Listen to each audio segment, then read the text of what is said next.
Halo pemirsa Jawa Pos TV, apa kabar? Saya Dista Nugraha menyapa Anda kembali dalam Bincang-Bincang. Tahun ajaran baru 2025-2026 sudah berjalan. Di Kota Surabaya, pemerintah Kota Surabaya juga masih melanjutkan program sekolah inklusi, di mana SD maupun SMP ini juga harus bisa menerima sekolah-sekolah siswa-siswanya ini dengan mereka yang berkebutuhan khusus.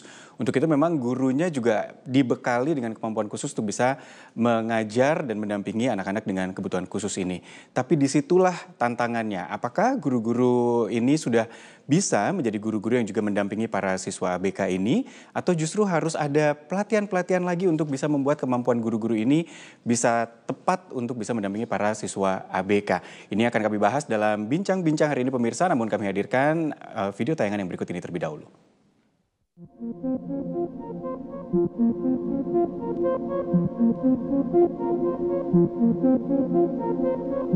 Sebagai upaya menciptakan inklusi pendidikan, pemerintah Kota Surabaya melalui Dinas Pendidikan Kota Surabaya sejak tahun ajaran 2024-2025 menetapkan kebijakan wajib bagi sekolah dasar atau SD dan sekolah menengah pertama atau SMP untuk menerima siswa anak berkebutuhan khusus atau ABK.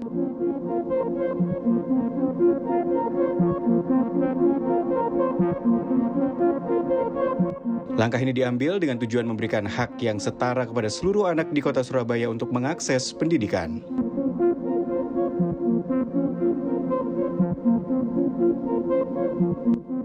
Sebagian besar sekolah negeri sudah menerapkan ini, meski masih kekurangan guru pendamping khusus atau GPK untuk siswa ABK. Kendati demikian, Dinas Pendidikan Kota Surabaya optimis bahwa sekolah diharapkan dapat melatih tenaga pendidik agar lebih kreatif dan mampu memberikan pendampingan kepada siswa ABK.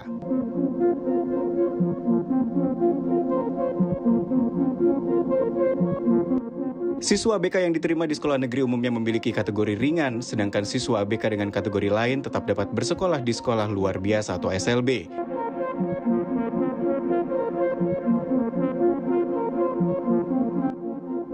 Pada tingkat SMP yang umumnya hanya memiliki guru mata pelajaran, juga bertugas sebagai pendamping siswa ABK.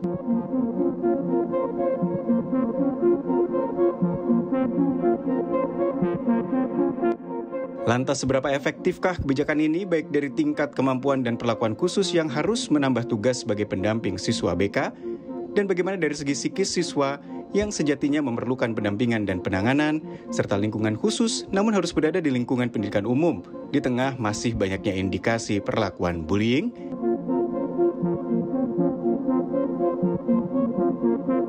Kita bahas dalam Bincang-Bincang.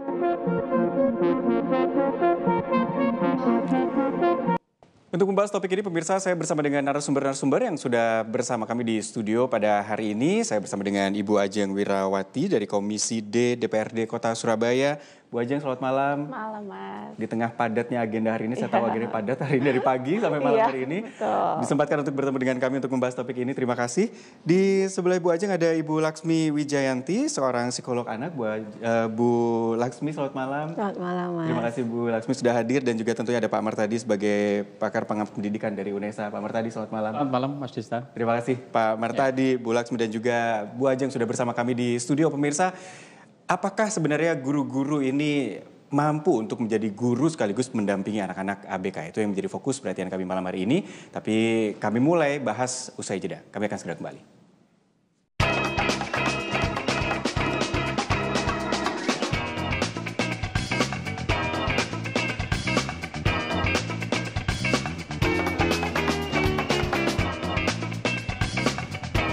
Untuk Anda pemirsa yang juga mungkin menjadi pengajar di sekolah dasar, utamanya sekolah dasar negeri di Surabaya, tentu juga sudah menjalani program ini ya, sekolah inklusi, di mana guru dari sekolah dasar juga harus bisa mendampingi anak-anak berkebutuhan khusus. Saya ke Bu Ajeng terlebih dahulu. Bu Ajeng, kalau program pemerintah kota ini memang sudah berjalan gitu ya, dari tahun kemarin sudah disiapkan, ada pelatihan-pelatihan juga dari Bu Ajeng sendiri. Mengamati proses ini gimana nih? Karena mulai juga ada pemberitaan yang muncul terkait dengan keterbatasan dari kemampuan guru tersebut. Iya, jadi yang disampaikan Mas Dista ini sudah kita upayakan sejak tahun yang lalu. Jadi memang untuk arahan semua sekolah negeri baik SD dan SMP harus bisa menerima siswa-siswi inklusi. Sehingga dari tahun yang lalu kita memastikan kesiapan dari Dinas Pendidikan, apakah dari sisi SDM yang pertama ada tercukupi jumlah gurunya. Kemudian yang kedua, bagaimana tingkat kompetensinya, bagaimana jika memang guru itu masih belum ada untuk guru pendamping kebutuhan khusus tadi. Nah, untuk yang kegiatan ini mau tak mau tidak boleh kita kesampingkan. Jadi yang tetap SPMB kemarin kita tetap adakan untuk jalur afirmasi, untuk inklusi dan sebagainya. Tetapi kita juga meminta Dinas Pendidikan untuk segera memetakan bagaimana kebutuhan setiap sekolah. Sebelumnya memang sudah ada sekolah negeri SD dan SMP ini yang khusus inklusi. Nah, dengan arahan yang baru dari pemerintah pusat, dari yang sebelumnya 50 SDN dan juga 25 SMP, dan ini di 2 tahun yang kemarin harus terbuka semuanya untuk 283 SD negeri dan juga 63 SMP negeri. Yang jelas dibalik juga PR kekurangan guru, nah ini juga PR juga untuk pemenuhan kebutuhan GPK tadi ya, kita tetap minta terus Dinas Pendidikan berkoordinasi dengan pemerintah pusat. Tapi yang sudah ada, yang sudah diterima sebagai murid di SD dan SMP, nah, kita minta pemerintah kota untuk memberikan solusi. Dan kemarin kita berikan solusi, yaitu diberikan pendampingan khusus ataupun pelatihan khusus kepada guru-guru kelas. Tapi tentu saja ini juga banyak saja keluhan dari masyarakat, khususnya wali murid, yang tidak hanya dari wali murid yang orang tua inklusi, tapi juga non-inklusi. Kita juga khawatir mengenai jalan lancarnya pendidikan di sekolahnya masing-masing. Ya, memang ini tujuan yang baik bagi pemerataan pendidikan, hak-hak anak ini untuk mendapatkan pendidikan yang merata, termasuk di Surabaya, begitu. Tapi memang nggak tutup mata juga, memang ada kendala-kendala tersebut dan sudah diidentifikasi juga dari Komisi D. Saya ke Pak Martadi. Pak Martadi, kalau melihat dari proses kebijakan ini dari pemerintah Kota Surabaya berjalan sampai saat ini, Pak Martadi melihatnya gimana nih? Apa yang menjadi fokus perhatian yang harus dicermati betul supaya ini bisa berjalan dengan baik, sesuai dengan tujuannya baik gitu ya. Tadi kan menyambung apa yang disampaikan oleh Bu Ajeng ya, bahwa program ini adalah kebijakan yang baik. Karena memang amanah Undang-Undang 45 untuk semua anak mendapat layanan pendidikan yang sama, ya, Education for All juga mendukung itu. Sehingga pemerintah Kota Surabaya ketika memastikan semua sekolah itu bisa inklusi, itu tentu sesuatu yang positif. Ya. Memang untuk menjalankan di tataran operasional butuh prasyarat-prasyarat yang harus dipenuhi. Pertama tadi Bu Ajeng sudah menyampaikan, pertama adalah prasyarat kesiapan guru. Ya. Karena guru-guru yang ada atau guru-guru dari perguruan tinggi itu memang disiapkan untuk mengajar kelas biasa. Mereka tidak diberikan bekal khusus untuk bisa mengajar di kelas inklusi. Tidak ada materi khusus dalam perkuliahan mereka. Belum gitu ada. Ya, kurikulum mereka memang didesain untuk mengajar guru kelas untuk SD, untuk SMP ya guru mapel. Nah, tatkala mereka sudah berada di sekolah, lalu harus menangani anak-anak inklusi. Sehingga tadi Bu Ajeng betul, maka harus ada tambahan kompetensi yang diberikan melalui pelatihan, short course atau apapun. Ya. Kemudian yang kedua adalah kecukupan guru. Ya. Memang idealnya di setiap sekolah itu selain guru kelas atau guru mapel, ada guru pendamping khusus, ya GBK. Tetapi kan problemnya ketika kita ingin mengadakan guru pendamping khusus, itu nanti terkait dengan persoalan status kepegawaian. Nggak mudah. Daerah kan tidak begitu mudah untuk merekrut tenaga baru. Sementara formasi itu ditentukan oleh pusat. Sehingga pemerintah Surabaya meskipun punya uang nggak bisa merekrut itu. Ya. Nah ini akhirnya menjadi kendala. GPK sangat terbatas. Nah karena GPK terbatas, sementara sekolah harus sudah menjalankan inklusi, maka mau tidak mau guru biasa ini kemudian di-upgrade kemampuannya menjadi guru kelas rangkap. Jadi guru kelas rangkap itu adalah memainkan dua peran. Peran sebagai guru kelas biasa dan guru pendamping khusus. Mampukah? Itu pertanyaannya. Ya, nanti akan kita coba kita mapping betul mana guru-guru yang setelah kemudian pelatihan kemarin sekarang tidak mengalami kesulitan dan sebagainya. Yang kedua, bukan hanya SDM. Sarana. untuk kelas agar mampu untuk melayani anak berkebutuhan khusus. Karena kebutuhan khusus di sekolah itu seringkali variannya cukup lebar gitu ya, sehingga setiap anak dengan kekhususan itu butuh penanganan yang berbeda. Nah, guru kita terbatas. Yang ketiga adalah kurikulumnya. Mereka harus mendesain kurikulum yang untuk anak kebutuhan khusus. Ya, belum kemudian nanti bagaimana dia akan melakukan assessment bagi anak yang berkebutuhan khusus, termasuk pelaporan rapotnya pasti akan berbeda dengan anak-anak yang normal. Apapun kesulitan itu harus kita urai. Ya. Niat yang baik tentu kita tidak boleh mundur.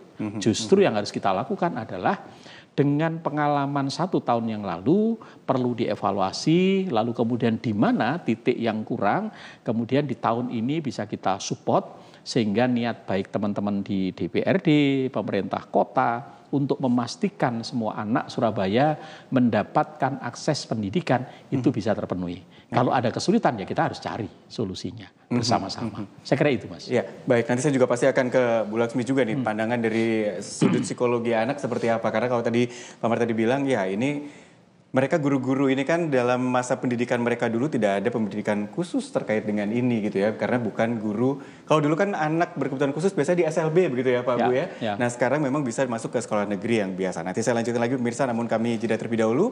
Usai jeda bincang-bincang kembali untuk Anda.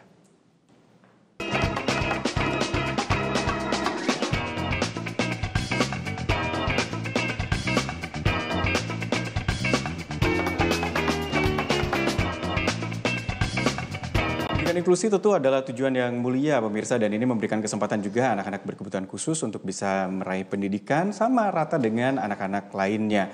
Tapi bagaimanapun juga sekolah-sekolah juga harus siap, pemerintah juga harus siap untuk bisa membuat anak-anak ini memiliki pendidikan yang baik, ditangani dengan tepat, dan bahkan juga lingkungan sekolah yang juga mendukung. Saya ke Bu Laksmi dari penjelasan dari Bu Ajeng tadi, Pak Mar tadi juga. Kalau menurut Bu Laksmi gimana nih? Guru ini untuk bisa menjadi guru yang juga memiliki murid anak berkebutuhan khusus, cukupkah dengan workshop-workshop yang sudah dijalankan? Karena memang pemerintah Kota Surabaya di tahun kemarin sudah ada workshop-workshop juga untuk para pendidik ini. Ya, sebetulnya kalau cukup itu juga tergantung ini ya, materi yang diberikan gitu Pak ya. Kemudian juga menangani anak berkebutuhan khusus juga perlu hati ya Pak ya, nggak bisa. Kadang-kadang kan ada yang belajar tapi hanya belajar saja tapi tidak menangani dengan hati. Itu ada seperti itu. Jadi memang sangat kompleks, tapi jalan keluar sementara yang untuk supaya lebih baik, mungkin kita kan evaluasi terus ya Pak ya.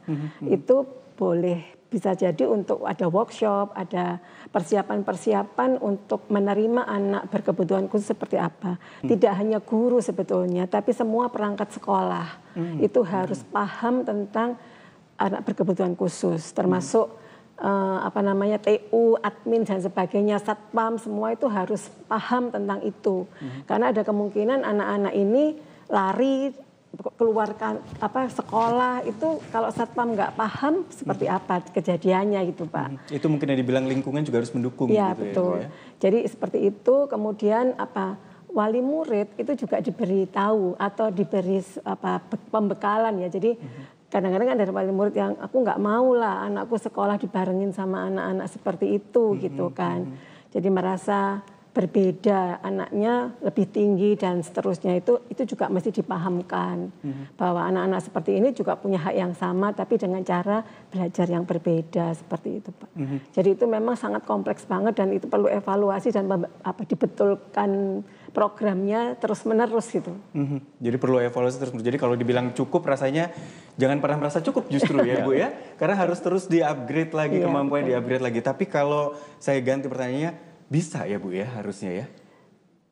Seharusnya bisa, tapi ya perlu effort dan energi yang sangat besar gitu. Setidaknya para guru ini memulai dengan punya hati dulu itu tadi menurut Bu Laksmi, dan kemampuan-kemampuan dasar itu yang harus terus diajarkan sepertinya. Betul, Pak. Gitu. Nah ini yang mungkin juga menjadi harus perhatian juga nih dari Bu Ajeng di Komisi D. Apakah Dinas Pendidikan ini juga punya anggaran juga untuk melaksanakan workshop-workshop ini gitu, karena kan kalau yang saya tahu tahun lalu ada begitu ya, dan itu merata hampir ke semua sekolah dasar, guru-gurunya dikumpulkan untuk melakukan pelatihan.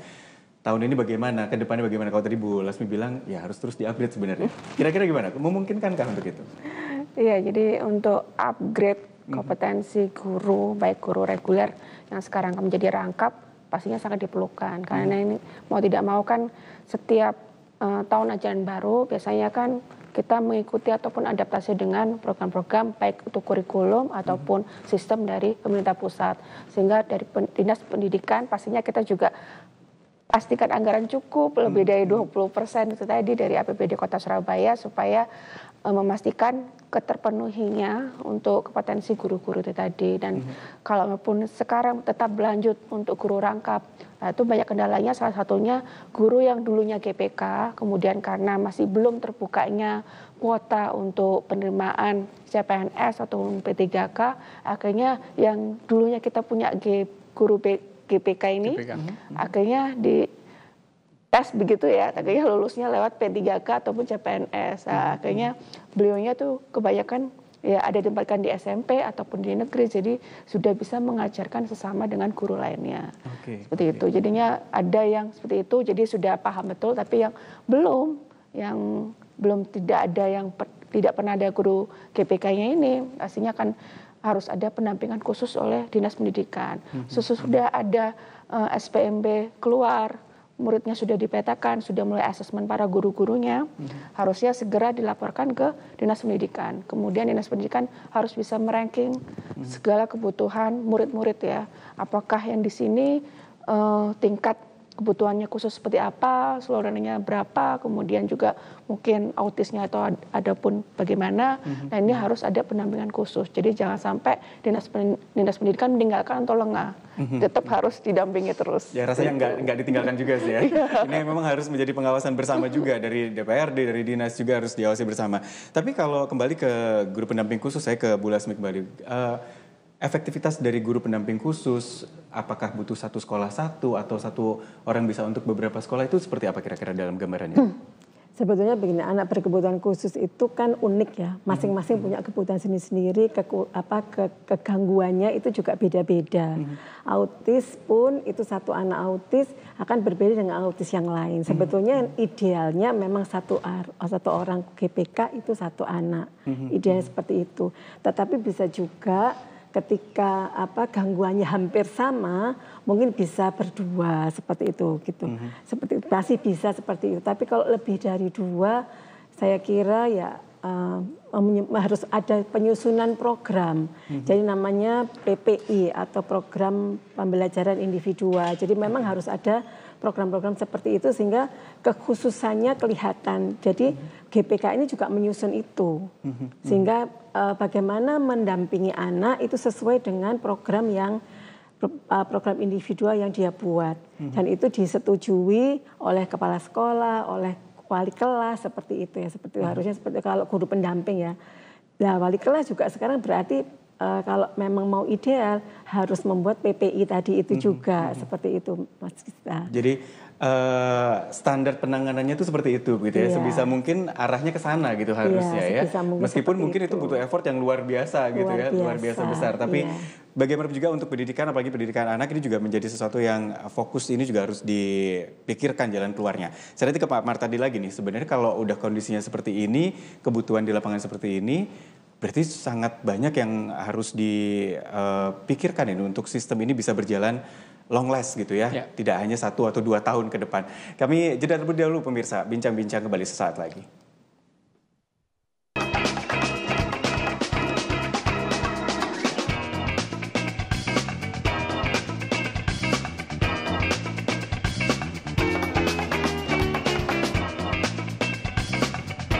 Untuk mencapai pendidikan inklusi yang ideal tentu butuh effort yang juga luar biasa besar, karena setiap anak berkebutuhan khusus ini juga butuh penanganan khusus juga yang lebih spesifik. Tapi bukan berarti tidak bisa. Saya kembali ke Pak Martadi nih. Pak Martadi, kalau dari penjelasan Bu Lasmi tadi seperti itu gitu ya. Apa yang menjadi kunci nih supaya ini bisa berjalan dalam jangka panjang gitu ya, nggak cuma sekali 2 kali atau setahun 2 tahun dicoba lalu mundur gitu Pak akhirnya. Kembali seperti dulu lagi. Apa yang harus diperhatikan? Persoalannya terkait dengan penanganan anak kebutuhan khusus itu kan kompleks. Seringkali lintas sektoral, sehingga memang tidak bisa kita melakukan pendekatan secara parsial. Kita harus mengurai ya penyelesaiannya dari hulu sampai hilir. Misalnya satu, untuk menyiapkan guru. Kalau kita tahu bahwa ternyata daerah mulai banyak yang mengambil kebijakan sekolah itu harus inklusi, maka di LPTK, jadi perguruan tinggi calon penghasil guru, itu juga sudah mulai mengajarkan bagaimana kemampuan dasar mengajar anak inklusi untuk prodi apapun. Jadi untuk bukan prodi hanya apapun ya? Jadi misalnya apakah itu nanti di PPG-nya. Nah sekarang ada kebijakan di kementerian bahwa untuk PPG itu guru harus mendapatkan materi tentang bagaimana menangani anak berkebutuhan khusus. Meskipun sangat kecil, ya, tetapi itu bisa diperbesar. Sehingga nanti ketika mereka ditugaskan di sekolah atau mengajar, minimal nggak perlu lagi ya terlalu banyak di-upgrade tadi. Dia udah punya bekal awal. Itu yang pertama. Lalu yang kedua adalah ketika guru sudah ada di sekolah. Nah, guru ini kan terbatas. Tidak semua sekolah punya guru pendamping khusus. Sementara mereka sudah menyebut sekolahnya inklusi. Maka ada dua cara. Cara yang pertama adalah kapasitasi gurunya untuk punya kemampuan menangani anak berkebutuhan khusus. Ya, bukan hanya guru. Tadi saya setuju dengan Bu Lasmi juga, tetapi ekosistem sekolah. Jadi mulai tendiknya, kemudian tenaga kebersihan, kemudian satpam, lingkungan, orang tuanya, itu semua harus satu nafas bahwa mereka sepakat untuk penanganan anak kebutuhan khusus. Lalu berikutnya anak pun ketika mereka masuk pada saat pendaftaran melalui jalur afirmasi sebaiknya memang sudah dipetakan dulu ya tentang kekhususan anak-anak ini, lalu kemudian di mapping sekolah X itu punya kekhususan apa, sekolah Y punya kekhususan apa, sekolah X punya kekhususan apa, sehingga dari awal ini anak tidak terlalu beragam, terlalu besar, tetapi lebih homogen, sehingga nanti ketika ada kasus, penanganannya dengan keterbatasan guru pendamping khusus relatif ya agak tertangani lebih mudah daripada guru pendamping khususnya satu, sementara yang ditangani beragam. Atau tidak punya guru pendamping khusus, guru rangkap tetapi yang ditangani beragam. Ada yang lebih rumit lagi khusus ini ya karena tunagrahita. Waduh, itu luar biasa kompleksitasnya. Ujungnya anak yang seharusnya tertangani dengan baik tapi justru tidak tertangani dengan baik dan berimplikasi kepada ekosistem keseluruhan dari sekolah itu. Saya melanjutkan sedikit dari poin pertama Pak Marta tadi bahwa dari kampus misalnya, kebetulan Pak Marti juga dari UNESA, ada PGSD juga di sana. Maksudnya berarti bisa disisipkan mata kuliah untuk itu. Jadi misalnya calon guru SD, calon guru mata pelajaran bahasa Indonesia, calon guru pelajaran bahasa Inggris, semua harus sudah mendapatkan pendidikan dasar tentang penanganan anak kebutuhan khusus.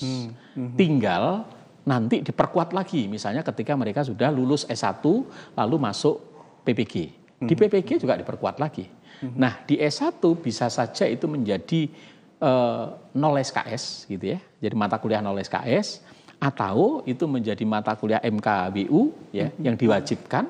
Lalu nanti di PPG itu mereka sudah mengarah pada praktik ketika dia akan terjun untuk magang PPL di sekolah, sehingga dia akan diterjunkan sekolah yang berkebutuhan khusus, lalu dia praktik menangani betul bagaimana anak-anak yang berkebutuhan khusus. Saya yakin kalau itu dilakukan akan membantu pemerintah daerah untuk mengurai ya problem yang dialami. Karena kalau enggak, nanti mereka sudah inklusi, gurunya pensiun, ada guru baru lagi, kemampuannya hilang, kemudian mereka yang baru nggak punya kemampuan lagi, terus menerus harus ada workshop lagi. Betul. Biaya lagi nanti Bu Ajeng bingung lagi dengan penyusunan anggarannya. Tapi menarik menurut penjelasan Pak Marta tadi memang bahwa kenyataannya berarti banyak kampus sekarang masih belum ada mata kuliah terkait dengan hal ini untuk para pendidik atau mahasiswa-mahasiswa yang akan menjadi guru, terutama di guru SD. Sementara sekolah-sekolah pada kenyataannya sudah mulai menjadi sekolah-sekolah yang inklusi. Tanggapannya Bu Ajeng terkait dengan upaya-upaya atau ide-ide dari Pak Martadi tadi, termasuk juga ketika ini bisa menjadi program yang mengurangi beban juga untuk dinas untuk bisa melakukan harus workshop lebih setiap tahunnya gitu ya. Iya, jadi menarik yang disampaikan Pak Martadi ya. Jadi memang kalau memang bisa guru rangkap ini dilanjutkan, ya akan menjadi kompetensi bagus. Yang penting kan ini kan niatnya ataupun tujuannya tuh meningkatkan kompetensi supaya guru-guru tidak hanya untuk ke murid reguler tapi juga ke anak-anak inklusi. Tetapi kita dari DPRD kita lebih mengutamakan kita punya APBD yang cukup besar dengan undang-undang yang memastikan minimal 20% dan sementara ini Dinas Pendidikan juga kita kemarin pada saat perangkaan APBD 1,8 triliun saya yakin kita cukup kuat untuk mampu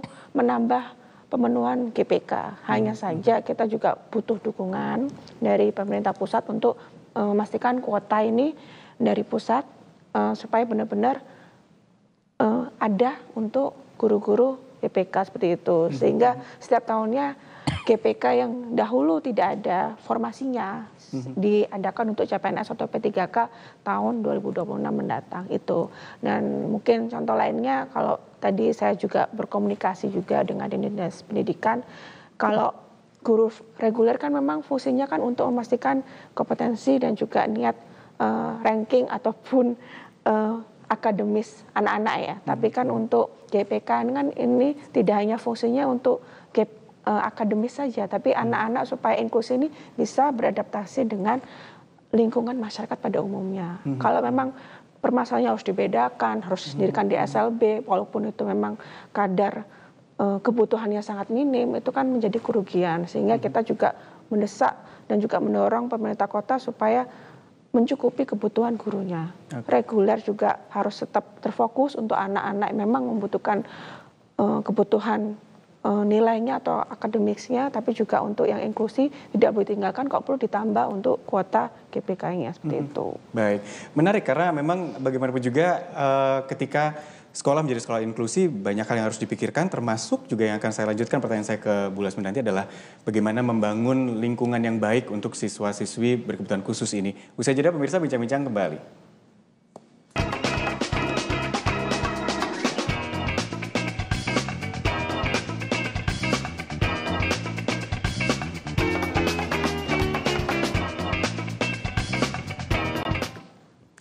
Ya memang mau nggak mau bahwa keputusan untuk bisa membuat sekolah ini lebih inklusif memang sudah berjalan dan PR-nya adalah sekolah juga harus siap, harus bisa merespon kondisi yang ada. Saya ke Bu Lasmi kalau tantangan yang ada begitu ya Bu, karena mungkin ada lingkungan yang harus dibangun dengan baik gitu ya, baik dari sarananya, dari anak-anak, teman-teman sebayanya. Tadi Bu Lasmi juga bilang bahwa tenaga pendidik yang lain, administrasi, TU dan sebagainya juga harus merespon. Tantangannya apa nih Bu untuk mereka? Apakah dari yang Bu Lasmi tahu hal tersebut itu juga mudah untuk bisa mengubah mindset mereka untuk bisa lebih menerima kondisi ini? Mudah merubah tidak ya Mas ya. Tapi kalau kita sudah berupaya memberikan pengetahuan, minimal pengetahuan dulu gitu. Kemudian dalam pelatihan itu mungkin ada trik-trik yang bisa kita lakukan. Kita ajarkan ya, kita sampaikan yang sederhana dulu, kan ini kemampuan dasar dulu gitu ya Mas. Itu insya Allah bisa. Cuman memang harus dipahamkan bahwa bahayanya apa, tidak bahayanya apa, itu semua komponen sekolah itu juga harus diberitahu. Kemudian orang tua juga. Jadi kadang-kadang masuk ke sebuah sekolah itu orang tua tidak tahu anaknya berkebutuhan khusus belum tahu atau pura-pura tidak tahu. Ada yang begitu juga. Oh iya, banyak. Ini rasanya mungkin kalau di SD ya Bu mungkin banyak seperti itu. Iya. Jadi mungkin tidak terdeteksi ketika di usia TK ya atau di kelas jenjang TK nggak terdeteksi. Jadi pura-pura tidak tahu atau kan penerimaan terhadap kondisi itu tidak semua orang tua bisa menerima Mas. Itu yang menyebabkan orang tua juga ada pura-pura tidak tahu tadi. Seperti itu. Karena nggak semua itu bisa terlihat secara fisik ya Bu ya. Betul. Ya jadi mesti harus asesmen atau deteksi dini di usia TK itu masih penting. Nah ini semua kalau catatan ini tadi melalui afirmasi ya Pak ya. Melalui afirmasi itu ada, mungkin bisa dipetakan seperti yang tadi Pak tadi bilang. Jadi sekolah A ini misalnya autis itu aja macam-macam ya. Jadi autis aja di A, di sekolah B apa saja kayak itu. Mungkin bisa seperti itu. Jadi bisa seperti dan itu membantu problem solvingnya. Karena masing-masing anak memang berbeda-beda. Jadi pemahaman itu, kemudian orang tua yang lain kita yakinkan bahwa nggak apa-apa berteman dengan anak berkebutuhan khusus. Karena saya juga ada di sebuah sekolah yang kompleks. Awalnya kebanyakan yang masuk di sekolah tempat saya bekerja itu adalah disleksia. Banyak sekali disleksia. Kemudian karena ketahuan bahwa sekolah kami sekolah reguler tapi menerima anak berkebutuhan khusus, bukan sekolah inklusi ya Mas ya. Itu kemudian masuklah beberapa anak gitu ya.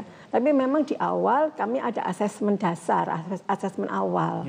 Asesmen awal itu untuk bagaimana ke ABK-nya dan bagaimana juga matrikulasi tentang akademisnya seperti itu. Jadi masing-masing guru juga setelah itu masuk ke data kami sampaikan kepada guru bahwa anak ini ABK-nya ininya ini, karakter fisiknya kayak gini, karakter kepribadiannya seperti ini, kita sampaikan kepada semua guru. Jadi semua guru juga tahu. Gitu. Itulah alangkah baiknya ketika anak mau masuk ke pendidikan sekolah dasar, sebaiknya sudah mulai ada data-data itu ya Bu ya? Iya. Supaya penanganannya juga sangat tepat begitu ya? Deteksi dini itu sebaiknya memang di TK. Baik. Dari ide ini nih, saya kembali ke Bu Ajeng. Ini mungkin juga sebagai penampung aspirasi, mungkin juga bisa disampaikan juga ke dinas. Apakah nanti akan juga bisa, menurut Bu Ajeng ini bisa dimungkinkan untuk klasterisasi itulah, apa pengelompokan misalnya yang dari sisi kebutuhan apa, bisa di sekolah yang ini, kebutuhannya. Meskipun mungkin kalau sekarang kan masih umum ya, masih tidak ada detail seperti itu. Gimana Bu Ajeng? Jadi memang yang disampaikan Bu Laksmi sangat baik ya. Jadi upaya pemenuhan deteksi dini di jenjang TK. Yang jelas kita juga upayakan bahwa SPMB ini kan juga adaptasi juga dari pemerintah pusat. Sehingga jikapun anak-anak ini masuk lewat jalur afirmasi inklusi, pastinya dari awal sudah didampingi dan juga ada deteksi dini oleh guru-guru yang terkait. Kemudian tapi yang bermasalah itu yang di jalur kalau SD ini kebanyakan di zonasi ya, kelurahan dan kecamatan, sehingga pada saat asesmen ataupun waktu belajar ini akhirnya si guru ini baru bisa memetakan secara betul-betul kebutuhan yang diperlukan oleh murid itu. Dan di masa berjalan ini memang butuh dukungan dari wali murid, sehingga itu kita juga mengingatkan ke Dinas Pendidikan segera mengajak sinergi kolaborasi para wali murid, baik yang anak-anak sudah diterima di SD tersebut itu baru ketahuan inklusinya, mari kita jaga kepedulian dan mengajarkan anak-anaknya untuk saling memperhatikan satu sama lain. Jadi tidak membedakan satu sama lain. Di samping itu juga tetap berjalan untuk proses belajar mengajarnya, sambil nanti akan workshop dan juga pendampingan dari Dinas Pendidikan untuk pemenuhan kebutuhan akademis dan juga kebutuhan para anak-anak inklusi itu tadi ya. Sehingga ini juga menjadi PR juga. Kalau itu bisa dilakukan secara masif ya, minimal diwajibkan secara gratis oleh pemerintah daerah supaya anak-anak ini bisa dideteksi dini dulu, itu kan menjadi suatu kemajuan yang baik. Karena ini memang butuh dukungan khusus dari orang tua. Kadang diberi info oleh gurunya. Tadi disampaikan oleh Bu Laksmi, orang tuanya masih pura-pura tidak tahu ataupun tidak memasalahkan. Oh di rumah nggak apa-apa tuh Bu, gitu ya. Tapi itu kita butuh benar-benar ada pendampingan dari psikolog, kemudian juga para ahli supaya bisa benar-benar memetakan. Dan kita di Surabaya ini dengan anggaran cukup besar, kita juga ada RAP, Rumah Anak Prestasi. Jadi anak-anak yang berkebutuhan ini harus masif bisa meningkatkan sosialisasi dan adaptasinya sesama inklusinya di RAP. Kemudian ada juga Gria Sehat oleh Dinas Kesehatan. Gria Sehat ini ada terapi. Nah, terapi ini dari pemerintah Kota Surabaya biayanya gratis. Ini juga bisa dimasifkan untuk anak-anak di SD dan SMP. Nah, ini banyak dikeluhkan. Kalau BPJS kan mungkin hanya sampai usia tertentu saja. Ini di Gria Sehat ini insya Allah gratis tapi dengan janji terlebih dahulu. Jadi kita memang perlu adanya proaktif juga dari wali murid supaya benar-benar mau melakukan deteksi dini dan juga ingin ada proses pemeriksaan dan juga penyembuhan seperti itu. Jadi bisa diakses oleh masyarakat, proaktif juga dari masyarakat untuk bisa mendapatkan fasilitas-fasilitas itu, Bu ya. Karena ada, sebenarnya ada. Tapi kembali lagi ke orang tua juga gitu ya, mau atau enggak, siap atau enggak. Karena terlepas anak-anak kita sehat atau berkebutuhan khusus atau mungkin justru ada masalah kesehatan yang terganggu, fasilitasnya ada. Tapi yang pasti kita sebagai warga juga bagaimana bisa mengakses fasilitas tersebut. Dan kemudian juga ketika memang di lingkungan kita ada yang harus kita perhatikan dari anak-anak berkebutuhan khusus misalnya, kemampuan kita juga nih yang harus dibangun untuk bisa membuat mereka juga bagian dari kehidupan kita sehari-hari. Nanti kami lanjutkan lagi di segmen berikutnya pemirsa, bincang-bincang jeda terlebih dahulu.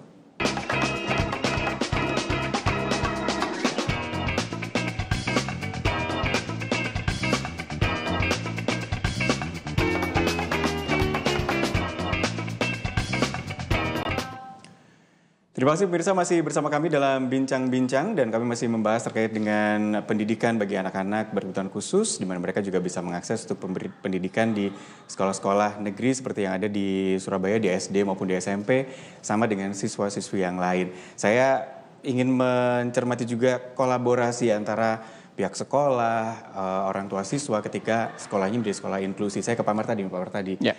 Kan kalau bicara pendidikan itu kan gak cuma sekedar guru ya. Kalau semua dibebankan ke guru, saya bayangkan berat sekali, belum mencicipi MBG gitu ya. Gak boleh. Ini termasuk juga hal-hal, termasuk juga bagaimana menangani anak berkebutuhan khusus. Kolaborasi dengan pihak orang tua, komite misalnya, ini harusnya dibangun seperti apa Pak? Ya, jadi kalau kita bicara pendidikan, menyitir konsep pendidikannya Ki Hajar itu kan ada namanya tripusat pendidikan. Tripusat itu ada keluarga, ada masyarakat, kemudian ada sekolah. Jadi tiga ini harus bonding, harus nyambung. Ya. Tidak bisa hanya memberikan tanggung jawab kepada satu pusat. Karena namanya pilar. Begitu tiga pilar ini ada dua pilar yang tidak berfungsi, maka roboh bangunan itu. Ya. Nah, apalagi untuk anak-anak inklusi. Pengalaman saya menangani di sekolah saya tentang anak-anak inklusi, yang paling dominan untuk mampu membuat anak-anak ini sukses, anak inklusi itu adalah justru support orang tua.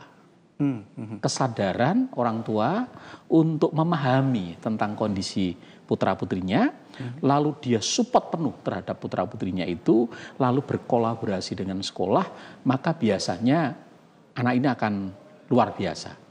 Kenapa? Karena kita sebenarnya sama memahami bahwa tidak ada anak yang terlahir tidak istimewa. Nggak mungkin lah Allah menciptakan anak tidak punya potensi. Pasti ada. Tugas kita adalah kenali potensi itu. Ya. Siapa? Ya bareng-bareng. Gitu ya. Kalau itu tertangani luar biasa. Pasti ada saja hal yang sangat hebat. Ya tadi kuncinya kolaborasi antar pihak.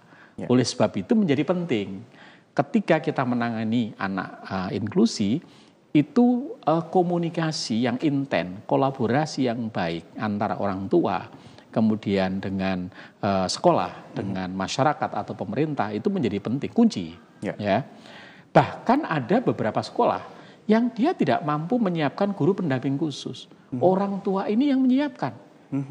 Ya, saya hire khusus ini karena dia tahu betul dan terbukti anak yang didampingi ini kita punya pengalaman sejak TK itu inklusi dan dia bisa menyelesaikan diploma 3-nya di perguruan tinggi negeri dan sekarang dia punya perusahaan khusus animasi. Nah ini kan sebuah pengalaman baik, praktik yang baik bahwa anak inklusi itu kalau ditangani dengan serius, kemudian ditangani dengan kolaborasi dengan baik, maka kemudian dia akan melebihi orang-orang biasa yang sukses. Bisa gitu ya? Bisa. Sangat bisa. Dan perhatian itu nggak harus dari orang tuanya saja, bahkan mungkin dari orang tua temannya di sekolah tersebut misalnya. Seperti itu ya. Inilah kenapa kolaborasi ini juga harus penting untuk saling perhatian satu sama lain.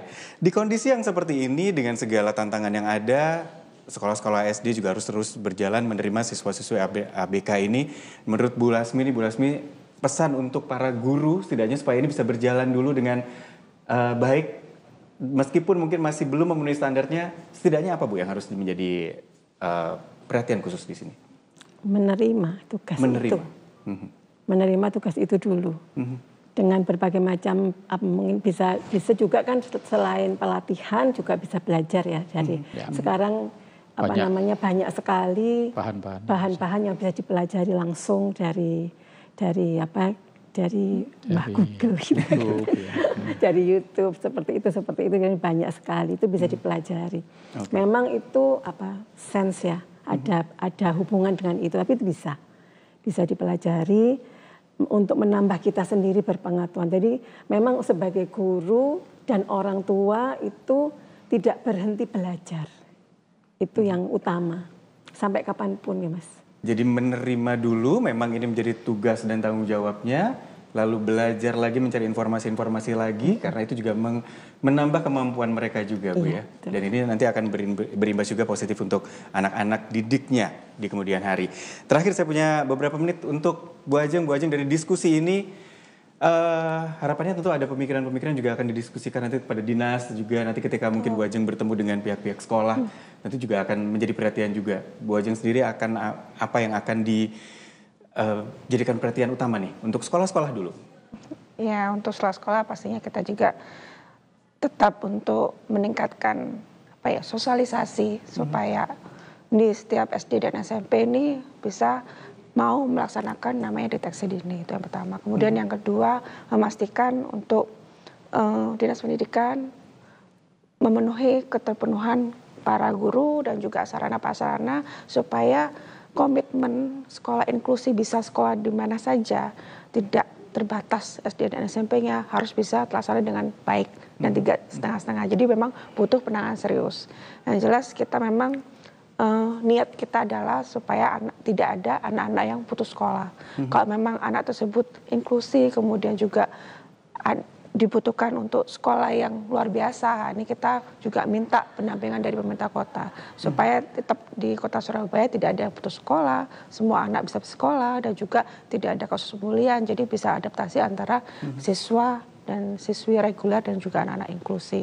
Yang jelas kita tetap mengupayakan dan juga mengingatkan, koordinasi juga kepada pemerintah pusat ataupun menambah kajian.